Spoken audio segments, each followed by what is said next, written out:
Matagumpay ang ikinasang drug by bust operation ng Sorsogon City Police Station na nagresulta sa pagkakaaresto ng dalawang lalaking sospek sa Barangay Almendras, Cogun, East District, Sorsogon City nito lamang Setyembre taong kasalukuyan. Pinangunahan nito ng mga tauhan ng Sorsogon CPS, City Police Drug Enforcement Unit at Sorsogon PPO Police Drug Enforcement Unit sa koordinasyon ng PIDEA ROV at sa ilalim ng pangangasiwa ni Police Lieutenant Colonel Ralph Jason V. Oida, COP.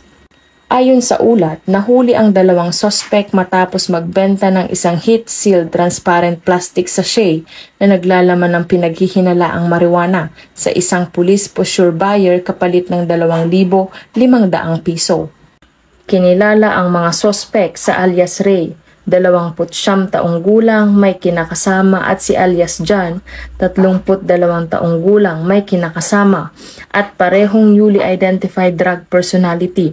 Kasalukuyang nasa kustudiya ng Sorsogon Police Station ang mga sospek at nahaharap sa kasong paglabag sa Article 2, Section 5 at 11 ng RA 9165 or Comprehensive Dangerous Drug Act of 2002.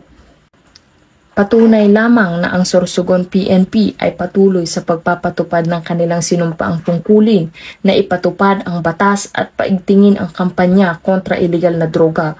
Ito ay alinsunod sa pangunahing prioridad ng administrasyon na labanan ang mga sindikato ng droga at pagbuwag sa kanilang mga operasyon. Mula dito sa Legazpi City, ako ang inyong PNN correspondent, Patrolwoman Peche Patanaw, alagad ng batas, tagataguyod ng Balitang Pulis.